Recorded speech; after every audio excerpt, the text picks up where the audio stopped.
Okay, నేను try చేస్తాను. మీరు ట్రై చేస్తారా? లేదు, మీరే చేయండి. ఓకే, ఇది 2023లో కేసు పెట్టారు. ఈ కేసు పెట్టిన తర్వాత మళ్ళీ మీరు మస్తాన్ సాయిని ఎన్నిసార్లు కలిసారు, ఎన్నిసార్లు మాట్లాడారు? నేను నా ఫేస్కి శత్రుత్వం అస్సలు ఉండదు సార్. ఇప్పుడు ఇవాళ ఎంత పెద్ద గొడవైనా సరే నేను మళ్ళీ వాళ్ళతో కలిసిపోతాను. లావణ్య, మస్తాన్ సాయి అనేవాడు మిమ్మల్ని కొట్టాలని అసభ్యకరమైన వీడియో తీసినప్పుడు అలాంటి వ్యక్తి నేను క్షమించగలుగుతున్నాను అని ఎలా అంటారు? అలా క్షమించగలుగుతున్నానంటే ఈ రోజు రాజ్ తరుణ్ మీద ఇలా కేసు ఎలా పెట్టగలుగుతారు? అది 1 డేలో జరిగిన ప్రాసెస్ కాదండి రోహిత్ గారు. కేసు వెనక్కి తీసేసుకుందాం అని అనుకుంటున్నాం. ఎందుకంటే నేను ఎందుకు వెనక్కి తీసుకుంటారు? ఒక నిమిషం, నా ఫ్యామిలీని చంపేస్తాను అన్న దగ్గర రాజ్ తరుణ్ షూటింగ్ ఎక్కడ జరుగుతుంది, రాజ్ తరుణ్ని కొడతాము, రాజ్ తరుణ్ని చంపేస్తాము అన్ని కొన్ని వాయిస్ రికార్డింగ్స్ ఉన్నాయి. ఇప్పుడు వాళ్ళ ఆంటీగా వెళ్తే నేను కూడా ఆంటీగా వచ్చి పబ్లిక్ చేయాల్సి వస్తుంది. ఖచ్చితంగా చేస్తాను. ఎవరు ఆంటీగా వెళ్తే? ఎవరైతే నా మీద ఇప్పుడు అంటే ఎవరు వచ్చినా సరే, పేర్లు ఎందుకు నేను చెప్పాలి, ఖచ్చితంగా చేస్తాను. అప్పుడు ఆ టైం, ఒక నిమిషం ఆగండి సార్, అప్పుడు ఆ టైంలో నా మొగుడిని ఏమైనా చేస్తారేమో అని అనుకొని నేను కూడా కేసు వెనక్కి తీసేసుకుందాం అని. ఒక నిమిషం, ఇప్పుడు మస్తాన్ సాయికి రాజ్ తరుణ్కి టర్మ్స్ ఎలా ఉన్నాయి అంటే ఇప్పుడు మీకు తెలిసి?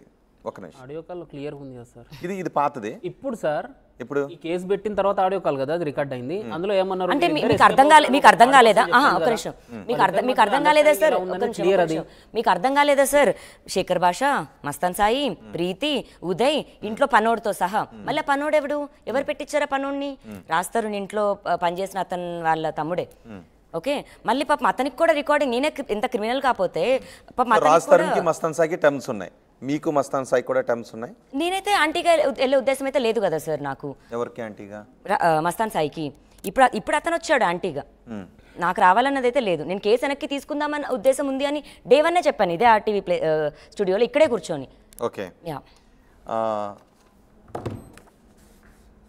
సో ఇప్పుడు మస్తాన్ సాయి మీద యాంటీగా వెళ్ళాలని ఉద్దేశం లేదు. తను వస్తే తప్ప తను రాకపోతే ఈ కేసు వెనక్కి తీసుకోరు. ఈ కేసు ఓకే, నేను ఒక నిమిషం, ఈ కేసు వెనక్కి తీసుకోకపోతే నేను అనేది అదే, రాజ్ తరుణ్ నిర్దోషి. ఇటు రాజ్ తరుణ్ కల్ప్రిట్, ఇటు మస్తాన్ సాయి కల్ప్రిట్ అయినప్పుడు మీరు పెట్టిన ఇది నిజమా అబద్ధమా? ఇది నిజమైతే రాజ్ తరుణ్ నిర్దోషి, రాజ్ తరుణ్ అమాయకుడు. అస్సలు కాదు రాజ్ తరుణ్ అమాయకుడు. నేను పెట్టిన ఈ కేసుకి 9 సంవత్సరాలు మోసం చేసిన దానికి సంబంధం లేదు సార్. ఓకే, మీరు రెండు రిలేట్ చేయొద్దు. మస్తాన్ సాయి మధ్యలో ఇప్పుడు వచ్చి నేను చేస్తున్న పోరాటంలో నా పోరాటం రాజ్ తరుణ్ మీద, తను మధ్యలోకి వచ్చి నాకు ఇప్పుడు ట్రబుల్ ఇవ్వకపోతే నేను డెఫినెట్గా కేసు వెనక్కి తీసుకునేదాన్ని. ఓకే, కానీ వచ్చాడు అండ్ మోర్ ఓవర్ ఇప్పుడు రాజ్ తరుణ్ వచ్చి ఆ కేసు వెనక్కి తీసుకోమంటే తీసేసుకునేదాన్ని అని గుడ్ నోట్లో, నా హస్బెండ్ కాబట్టి. సో ఇప్పుడు మీరు మస్తాన్ సాయి మీద పెట్టిన కేసు వెనక్కి తీసుకోరు.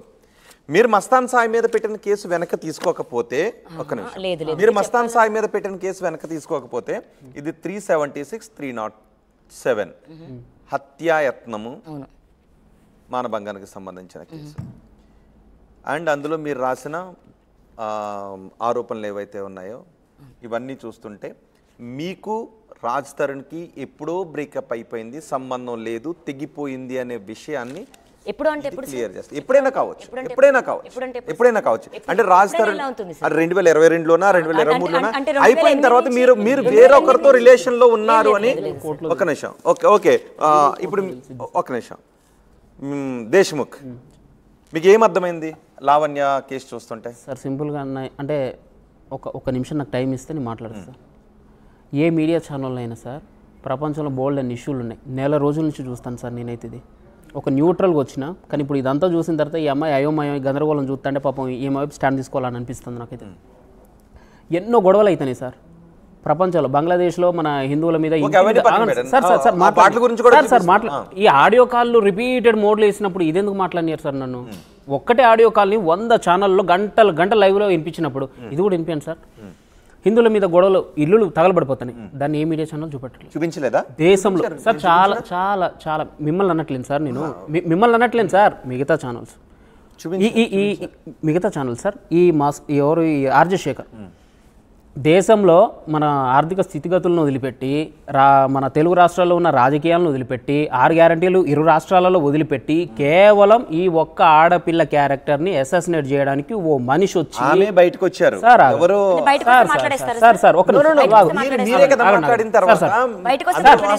మీరు మాట్లాడారు, మీరు కొన్ని ఆరోపణలు చేసిన తర్వాత ఒక ఆడపిల్ల వచ్చి నాకు న్యాయం చేయండి, మీరు కూడా దేశం మీద ఇన్ని సమస్యలు ఉన్నప్పుడు మీరు కూడా ఆమెకు సపోర్ట్ చేయడానికి ఇక్కడికి వచ్చారు. సార్ నేను మాట్లాడే ఒకసారి చూడ దేశం మీద ఇన్ని సమస్యలు ఉన్నప్పుడు మీరు లావణ్యకి సపోర్ట్ చేయాలి. నెల రోజులు ఆగి ఇప్పుడు వచ్చిన సార్ అంటే ఇప్పుడు వచ్చిన సార్ ఇప్పుడు నెల రోజుల తర్వాత ఇప్పుడు వచ్చిన సార్.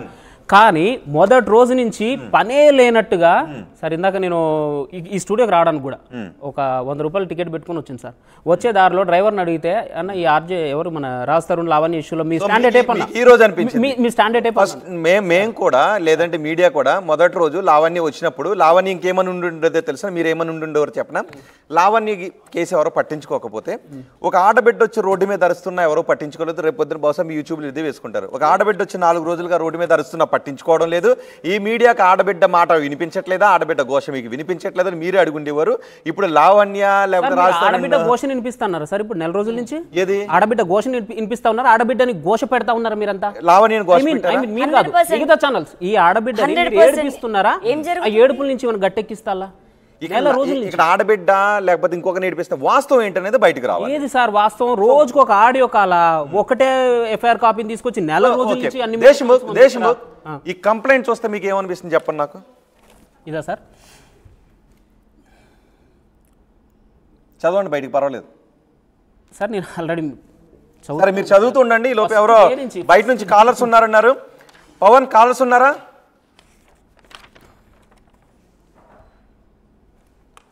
సార్ ఇది నేను ఆల్రెడీ ఇంత ముందే చూసాను సార్. చదివారా? ఏమని ఆల్రెడీ చూసాను సార్, బిఫోరే చూసిన. ఈ అమ్మాయికి ఇప్పుడు ఈ కేసు పట్టుకుని లావణ్య రాజ్ తరుణ్ మీద అలిగేషన్స్ చేయగలదా? రాజ్ తరుణ్ మీద ఫైట్ చేస్తున్నారా? మస్తాన్ సాయి మీద ఫైట్ చేస్తారా? లావణ్య మీరు రాజ్ తరుణ్ మీద ఫైట్ చేస్తున్నారా? ఇద్దరి మీద ఎలా చేస్తారు? మీరు ఇచ్చిన కంప్లైంట్ పట్టుకుని రాజ్ తరుణ్ లావణ్య మస్తాన్ సాయి ఎలా చేస్తారు? అది కోర్టు చెప్పనివ్వండి. రాజ్ తరుణ్ మాల్వి మల్హోత్రాతో ఎలా ఉంటాడు అడగాలి కదా. రాజ్ తరుణ్ మాల్వి మల్హోత్రాతో ఎలా ఉంటాడు? రాజ్ తరుణ్ మాల్వి మల్హోత్రాతో ఎందుకు ఉంటాడు? ఎక్కడున్నాడు ఇప్పుడు ఎక్కడున్నాడు రాజ్ తరుణ్? మీతో ఉన్నట్టే ఉన్నాడేమో నాకు తెలియదు, మీతో ఉన్నట్టే ఉన్నాడేమో, లేకపోతే మీరు అంటున్నట్టు ఇంకెవరితో ఉన్నట్టు ఉన్నాడేమో. లేదన్నారు కదా, వాళ్ళకి సంబంధం లేదన్నారు. మీకు బ్రేకప్ అయిపోయింది, మీకు బ్రేకప్ అవ్వలేదు, ఇంట్లో నుంచి పారిపోయాడు. నేను ప్రిజన్ నుంచి బయటకు వచ్చే లోపు పారిపోయాడు. అండ్ ఆ పెట్టిన కంప్లైంట్ కి రాజ్ తరుణ్ కి తెలుసు. మరి ఆ కంప్లైంట్ వెనక్కి తీసుకుంటారా? నేను ఫేక్ కంప్లైంట్ ఇచ్చాను అని మీరు, నేను ఫేక్ కంప్లైంట్ ఇచ్చానని మీరు వాళ్ళ భర్త నగరంపాలెం పోలీస్ స్టేషన్కి వెళ్ళి కంప్లైంట్. నా భర్త వచ్చాక తీసుకుంటానండి. మీ భర్త నా భర్త ప్రస్తుతం ముంబైలో ఉన్నాడు. మీ భార్య కాదు అని ఆయన అంటున్నారు. అది కోర్టు చెప్పనివ్వండి, లీగల్ గా ఫైట్ అవుతుంది. అంటే మీ వ్యక్తిత్వం చచ్చిపోయినప్పుడు, మిమ్మల్ని వ్యక్తిత్వ హననం చేసినప్పుడు, మిమ్మల్ని అసాసినేట్ చేసినప్పుడు మీ భర్త వచ్చో మూడో వ్యక్తి వచ్చో చెప్పాలా లావణ్య? మరి మీ భర్త పైన, మీ భర్త అంటున్న రాజ్ తరుణ్ పైన ఇప్పుడు మీరు కేసులు పెట్టారు కదా, మళ్ళీ ఆయన వచ్చి చెప్తేనే విత్డ్రా చేసుకుంటానని అంటున్నారు. అది మీరు పెట్టిన కేసు అంటే ఇప్పుడు నేను ఇంకా అతనికి ఇప్పుడు బెయిల్ వచ్చేసింది, ఏదో విన్ అయిపోయాడు అని మీరు అనుకుంటున్నారు. Bail is different, acquittal is different. Bail వేరే. బెయిల్ వచ్చినంత మాత్రం రాజ్ తరుణ్ అమ్మాయికడే నేను అంటలేదు, రాజ్ తరుణ్ అమాయకుడు అని నేను అనట్లేదు, మీరు అమాయకురాలని నేను అనుకోవడం లేదు. ఇక్కడ ఎవరు అమాయకులు కాదు, ఎవరు అమాయకులు కాదు. ఇక్కడ అమాయకులని కూర్చోడానికి చర్చకు రాలేదు. కానీ ఎవరికో ఎక్కడో ఒక అన్యాయం జరిగింది. ఆ జరిగిన అన్యాయం కోర్టు చెప్తది. ఆ కల్ప్రిట్ ఎవరు అనేది బయటకు రావాల్సిన అవసరం ఉంది. అది మీకు అన్యాయం జరిగిందా, మీ త్రూ రాజ్ తరుణ్కి అన్యాయం జరిగిందా, లేకపోతే మీ మీద ఒక పెద్ద కుట్ర చేసి మిమ్మల్ని పలు చోట్ల ఇరికించారా, ఏం జరిగింది? నా 33 years లో ఎన్ని కేసులు పెట్టాలి? ఎవరి మీద? మనుషుల మీద. 33 years సార్ నాకు. 33 ఇప్పుడు ఎన్ని కేసులు పెట్టాలి చెప్పండి. పోనీ నాకు ప్రాబ్లం అన్నది వచ్చిన తర్వాత, అన్యాయం అన్నది జరిగిన తర్వాతే ఇది జరిగింది. అసలు ఈ కథ ఎందుకు జరిగింది అన్నది నేను బయటకు వచ్చి ఫైట్ చేస్తున్నాను. ఈ లోపే ప్రపంచానికి తెలుస్తుంది, మీడియాకు కూడా ఒక్కొక్కరు. అంటే ఇన్ని రోజులు 4 గోడల మధ్యలో జరిగింది, ఇప్పుడు మీడియాలోకి వస్తుంది. ఇంకొంచెం టైం ఇవ్వండి, ఒక నెల టైం ఇవ్వండి ప్లీజ్. ఓకే దేశ్ముఖ్, ఒక్కసారి మీరు చదవండి, నేను ఒక్క కాల్ తీసుకుంటున్నాను. ఎవరున్నారు మాట్లాడండి ఒకసారి, వైజాగ్ నుంచి. ఎస్ మాట్లాడండి. ఇప్పుడు దేశ్ముఖ్ ఎవరో సంథింగ్ ఎవరో యూట్యూబ్ ఛానల్ అనుకుంటా అయింది. ఆల్రెడీ ఈ ఇష్యూ గురించి స్టార్టింగ్ లో కమిట్ అయినట్టున్నాడు పాపము కుర్రోడు. ఇప్పుడు ఇష్యూ గురించి మాట్లాడడానికి వచ్చాడు. లాక్ అయిపోతావు దేశ్ముఖ్, మీ మీద ఇప్పటివరకు చాలా మంచి ఇంప్రెషన్ ఉంది అందరికి. జనసేన ఛానల్ కి బాగా సపోర్ట్ చేసాం మన ఎలక్షన్ లో. అలా కాదు, దేశ్ముఖ్ సపోర్ట్ చేస్తున్నాడు తనకు అర్థమైన దాన్ని బట్టి ఓకే, మనం ఆ సపోర్ట్ ని మనం తప్పు అనలేము, కరెక్ట్ అనలేము, దేశ్ముఖ్ని ఇది కాదు. ఓకే, మీకేమర్థం అవుతుంది ఈ కేసు చూస్తుంటే? మీకేమనిపిస్తుంది? Debate Lavanya issue starting first 2-3 days నిజంగా లావణ్య వైపే మేము కూడా ఉన్నాం. అంటే నిజంగా లావణ్య చాలా జెన్యున్ పర్సన్ ఏమో. తర్వాత రికార్డింగ్ విని జెన్యున్ కాదనుకున్నారా మీరు? తర్వాత నుంచి మీ గురించి బయట తెలిసిన తర్వాత, అంటే వాళ్ళ ఇంట్లో మీ ఇంట్లో పనిచేసేటోళ్ళు కానీ సాయి కానీ మీ కాల్ రికార్డింగ్స్ అన్ని వచ్చాక అప్పుడు మాకు నిజం తెలిసిందనమాట. అయ్యో, మీరు రాస్తారు మాల్వివా కాల్స్ వినలేదా మరి? అన్న నేను మాట్లాడు అన్న, ఇప్పుడు ఒక అమ్మాయి తిట్టింది లేకపోతే ఒక అమ్మాయి బరస్ట్ అయ్యింది అంటే జనరల్గా మీకు గర్ల్ ఫ్రెండ్ ఉన్నా లేకపోతే మన ఇంట్లో అక్కో చెల్లో ఉన్నా కూడా ఒక మనిషిని ప్రాణంగా నమ్మిన మనిషి తనని కాకుండా వేరే మనిషి దగ్గరికి వెళ్తున్నప్పుడు ఎవరైనా ఆ క్షణాన బరస్ట్ అవుతారన్నా. ఎమోషన్స్ అనేవి మగాళ్ళకే కాదన్నా, బూతులు మగాళ్ళకే కాదన్నా, ఆడోళ్ళకి కూడా వస్తాయి అన్న. ఫర్ ఎగ్జాంపుల్గా మీకు ఒకటి చెప్తాను. ఓ చిన్న పిల్లోని తీసుకోండి, ఊళ్ళో ఆడతా ఆ చిన్న పిల్లోని ఇంకో పిల్లోడు ఓ దెబ్బ కొట్టినప్పుడు ఆ పిల్లోడికి ఇంత రక్తం కారినప్పుడు తల్లి వచ్చి తిట్లు ఒకసారి వినండి అన్న మీరు చెవులు పెట్టి. అంటే ఆ తల్లికి సెన్స్ లేదనా, లేకపోతే ఆ తల్లి ఇదేంది 18+ వర్డ్స్ వాడుతుంది, అరే చిన్న పిల్లోడి మీద ఇట్లా తిడతా. తన బిడ్డకి దెబ్బ తగిలితే ఏ తల్లికైనా కడుపులోంచి బాధ వస్తుంది, కోపం వస్తుంది, ఆవేశం వస్తుంది, ఆవేదన వస్తుంది. ఇవన్నీ అందరికి వస్తాయి. ఈ ఆడపిల్లకు కూడా తన భర్త వేరే అమ్మాయితో పోతా ఉంటే 2017 నాకు ఇంకొకరిని పంపించాను ఎవరు అంటారు దేశ్ముఖ్? భర్త ముందు ఎవరు అంటారు దేశ్ముఖ్? వినండి, నేను చెప్పేది వినండి. 2008 నుంచి 2017 వరకు కంటిన్యూస్ గా ఆ అమ్మాయితో నేను ఫిజికల్ కలుసున్నా, కానీ 17 తర్వాత అమ్మాయిని దూరం పెట్టినట్టే. ఎందుకు దూరం పెట్టండి సడన్ గా? ఎవరు దూరం పెట్టారు? రాస్తారు అన్నాడు. ఏదైనా కారణం చేత వాళ్ళ మధ్య బ్రేకప్ దూరం అయిపోయిందా? లావణ్య దూరం అయిపోయిందా? లావణ్య దూరం అయిపోయిందా? ఇప్పుడు అతనికి మద్దతు పలకాలని నేను అడుగుతాను. ఎలా దూరం అవుతారు? ఎలా ఫిజికల్ గా కలవకుంటున్నాడు? ఎలా ఉండగలడు? అది చెప్పండి నాకు. ఆ కంప్లైంట్ లో మీకేం అర్థమైంది దేశం అన్న? ఈ కంప్లైంట్ ఒక నిమిషం, ఆ కంప్లైంట్ లో లావణ్య రిలేషన్ ఎస్టాబ్లిష్ చేస్తుందా లేదా నాకు అది చెప్పండి. అది ఎఫ్ఐఆర్ అయిందా లేదా? ఒక్క సెకండ్ నాకు టైం ఇస్తారా? ఇది 2022 కంప్లైంట్. నేను మాట్లాడేది 17 వరకు. దానికి సమాధానం చెప్పిన తర్వాత ఇక్కడ 17 గురించి కాదు. రాజ్ తరుణ్ ఓకే, రాజ్ తరుణ్ 2022లో మీకు వేరొకరితో సంబంధం ఉందని చెప్పిన తర్వాత ఏ హక్కుతో రాజ్ తరుణ్ నా భర్తను అనగలుగుతారు? అంటే అక్రమ సంబంధం 10 సంవత్సరాల నుంచి ఉన్న బంధం కారణంగా ఈ అమ్మాయి అన్నది. బంధం పోయిందా? 10 సంవత్సరాల నుంచి బాధ్యత పోయిందా? బంధం పోయిందా? బాధ్యత పోయిందా? నేను రాజ్ తరుణ్ పైన పెట్టిన మెయిన్ కంప్లైంట్ కారణం నన్ను కానీ అతను నమ్మి వచ్చిన నేను నా జీవితం నా కెరియర్ వదిలేసుకున్నాను సార్. నేను మీకు అర్థమవుతుందా? నేను ఒకటి చెప్తాను, నాకు తెలిసినంత వరకు ఒకటి చెప్తాను. లావణ్య, రాజ్ తరుణ్ మీ భర్త అయితే రాజ్ తరుణ్కి వేరే అక్రమ సంబంధం ఉంది అంటే మీకుండే లీగల్ గ్రౌండ్ రాజ్ తరుణ్ నుంచి డివోర్స్ తీసుకోవచ్చు. రెండు ఓకే, మీరు వదలరు. మీరు రాజ్ తరుణ్కి భార్య అనుకుంటే, మీకేదైనా ఇంకో సంబంధం ఉందని అనుకుంటే అది రాజ్ తరుణ్కు వివాహ సంబంధమా ఇంకో సంబంధమా మీ నుంచి బ్రేకప్ తీసుకోవచ్చు, ఏదైనా కానివ్వండి.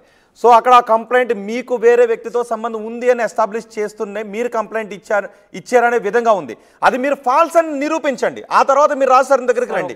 అది ఫాల్స్ అని నిరూపించకుండా మీరు రాజ్ తరుణ్ దగ్గరికి ఎలా రాగలుగుతారు? లావణ్య మొత్తం